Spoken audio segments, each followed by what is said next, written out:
یہ کہانی ایک پرانے گاؤں کی ہے جہاں 100 سال پرانی مسجد موجود تھی۔ دن کے وقت سب کچھ عام نظر آتا لیکن جیسے ہی رات ہوتی وہاں خوف اور وحشت طاری ہو جاتی۔ لوگ کہتے تھے کہ مسجد کے نیچے کچھ ایسا راز دفن ہے جو رات کے اندھیرے میں جاگ جاتا ہے۔ کئی بار نمازیوں نے رات کو اذان کی آواز سنی جبکہ مسجد بالکل خالی تھی۔ بعض اوقات کسی کے قدموں کی آوازیں آتی لیکن کوئی نظر نہ آتا۔ امام صاحب بھی پریشان ہو گئے اور اعلان کر دیا کہ عشاء کے بعد کوئی مسجد میں نہ رکے۔ گاؤں میں ایک نوجوان شیخ حماد جو دین سے محبت کرنے والے اور بہادر تھے، اس نے فیصلہ کیا کہ وہ مسجد میں رات گزارے گا تاکہ اس راز کو سمجھے۔ گاؤں والوں نے اسے بہت روکا لیکن وہ نہ مانا۔ عشاء کی نماز کے بعد شیخ حماد مسجد میں بیٹھ کر قرآن کی تلاوت کرنے لگا۔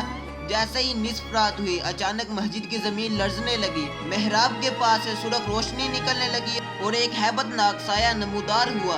شیخ حماد نے آیت الکرسی پڑھنا شروع کی تو وہ سایہ پیچھے ہٹنے لگا، لیکن جیسے ہی اس نے پڑھنا بند کیا وہ سایہ دوبارہ اس کے قریب آیا۔ حماد نے ہمت نہ ہاری اور مسلسل سورۃ البقرہ پڑھنے لگا۔